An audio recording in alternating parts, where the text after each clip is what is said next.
Anda kembali di iNewsroom, pemirsa. Masyarakat menyambut baik dan antusias dengan diresmikannya LRT Jabodebek serta dinilai sangat memudahkan dan juga membantu. Namun yang masih menjadi kekurangan adalah tidak adanya lahan parkir bagi yang membawa kendaraan pribadi, khususnya di stasiun LRT Harjamukti.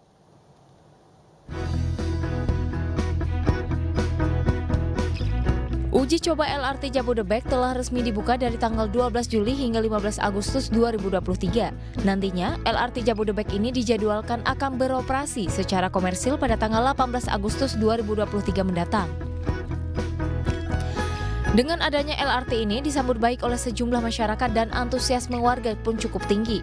Transportasi umum LRT dinilai sangat membantu masyarakat dan juga memudahkan bagi yang ingin berpergian di sekitar kawasan Jakarta, Bogor, Depok, dan Bekasi.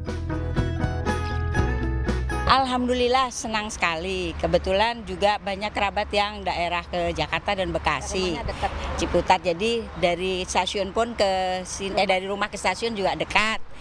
Jalan kaki juga bisa. Jadi alhamdulillah membantu sekali. Iya, sangat membantu sekali.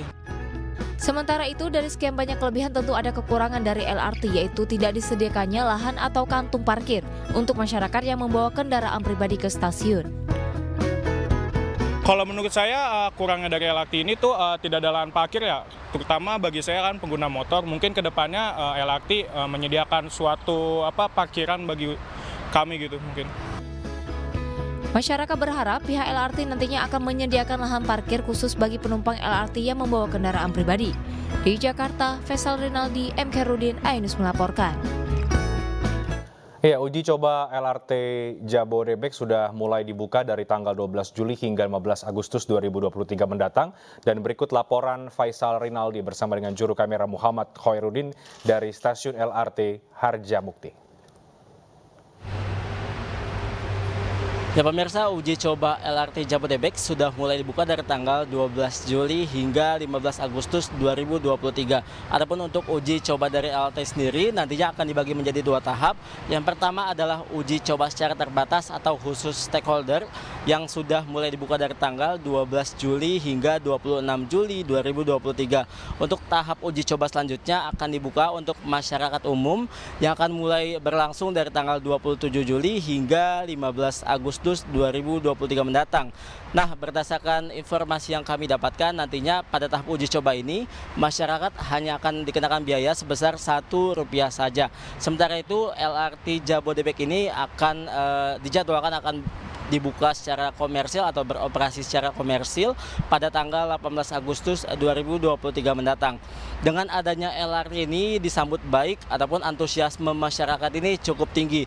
Masyarakat mengatakan bahwa dengan adanya LRT ini akan membantu sejumlah warga yang akan berpergian ataupun ada keperluan di sekitaran Jakarta, Bogor, Depok, dan juga Bekasi. Dari sekian banyak kelebihan tentunya juga ada kekurangan. Masyarakat mengeluhkan khususnya di stasiun tempat kami melaporkan saat ini, yakni stasiun LRT Harjamukti tidak disediakannya atau tidak adanya lahan parkir bagi masyarakat yang membawa kendaraan pribadi. Dan masyarakat memang berharap nantinya akan disediakan lahan parkir di sini atau nanti akan ada kendaraan pengumpan begitu bagi masyarakat untuk menuju ke stasiun Harjamukti ini. Dari Jakarta, Faisal Rinaldi, Muhammad Khoirudin, iNews melaporkan. Kita ke informasi lain, polemik renovasi Stadion Jakarta International Stadium terus bergulir. Salah satu yang disorot adalah kualitas rumput lapangan yang dinilai tidak memenuhi standar FIFA.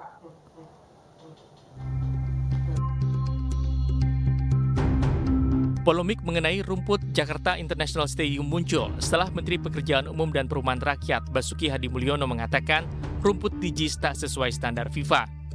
Hal itu dikatakan Basuki saat kunjungan bersama Ketua Umum PSSI Erick Thohir ke JIS beberapa waktu lalu. Erick Thohir juga menyebut rumput Jakarta International Stadium yang berjenis rumput hibrida alias kombinasi rumput Zoysia japonica dengan sintetis harus diperbaiki secara keseluruhan karena dianggap tidak ideal digunakan untuk perhelatan sepak bola kelas dunia.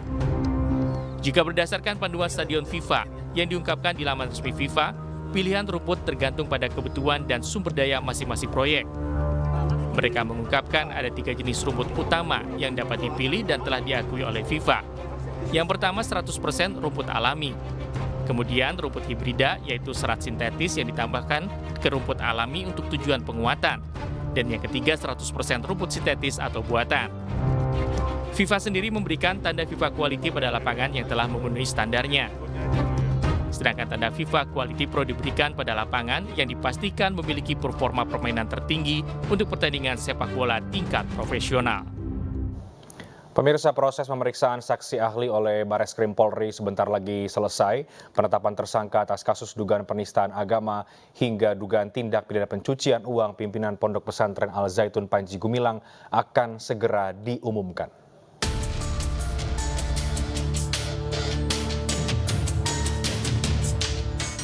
Penyidik Direktorat Tindak Pidana Umum (Dittipidum) Bareskrim Polri melanjutkan penanganan penyidikan kasus dugaan penistaan agama oleh pimpinan Pondok Pesantren Al Zaitun Panji Gumilang. Penyidik meminta keterangan saksi ahli dari Kementerian Agama, Nahdlatul Ulama, Muhammadiyah, dan Majelis Ulama Indonesia. Selain saksi ahli, Bareskrim juga menjadwalkan permintaan keterangan dari ahli informasi dan teknologi serta ahli sosiologi. Total ada 19 saksi yang dimintai keterangan sejak Selasa lalu hingga hari ini.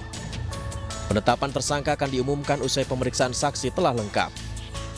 Kemudian terkait dengan penetapan tersangka, saat ini penyidik Polri masih menunggu hasil dari Puslapor Bareskrim Polri. Polisi tidak hanya menangani persoalan dugaan penistaan agama, tetapi juga dugaan tindak pidana pencucian uang TPPU pimpinan Pondok Pesantren Al Zaitun Panji Gumilang. Tim Liputan iNews melaporkan. Bareskrim Polri mulai melakukan penyelidikan dalam kasus dugaan tindak pidana pencucian uang yang dilakukan Panji Gumilang dalam Pondok Pesantren Al Zaitun Indramayu, Jawa Barat. Selain itu, PPATK telah memblokir ratusan rekening milik Panji Gumilang yang disebut bernilai fantastis.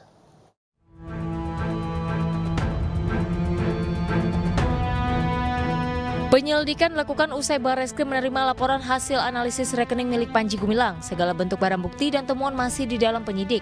Penyelidikan pun terus dilakukan dalam kasus dugaan tindak pencucian uang. Pakar tindak pidana pencucian uang Yenti Garnasi menilai bahwa seorang yang memiliki ratusan rekening patut dicurigai dan bisa menjadi pemicu TPPU. Sebelumnya, Menko Polhukam Mahfud MD mengungkap pimpinan Ponpes Al Zaitun Panji Gumilang memiliki 256 rekening atas 6 nama yang berbeda dengan nilai fantastis. Panji Gumilang juga memiliki 33 rekening atas nama institusi, sehingga total rekening Panji Gumilang berjumlah 289 rekening. Menko Polhukam Mahfud MD juga menyebut permasalahan Al Zaitun sudah di tahap penyidikan. Masyarakat tinggal menunggu sampai ada penetapan tersangka. Menko Polhukam juga melaporkan tokoh Al Zaitun Panji Gumilang atas dugaan tindak pidana pencucian uang. Kami telah membekukan 145 rekening dari 367 rekening yang diduga menurut PPATK mempunyai kaitan dengan pondok atau kegiatan Az-Zaitun, kegiatan Panji Gumilang. Kita sudah sebutkan di situ beberapa tindak pidana yang mungkin terkait dengan itu, misalnya tindak pidana penggelapan, tindak pidana penipuan, tindak pidana pelanggaran yayasan, tindak pidana penggunaan dana BOS. Pusat Pelaporan Analisis Transaksi telah memblokir semua rekening Panji Gumilang yang nilai transaksinya disebut bernilai fantastis. Tim Liputan iNews melaporkan. Tim kuasa hukum terdakwa kasus korupsi BTS 4G Kominfo Irwan Hermawan menyerahkan uang jutaan dolar ke Kejaksaan Agung. Informasinya kami hadirkan sesaat lagi.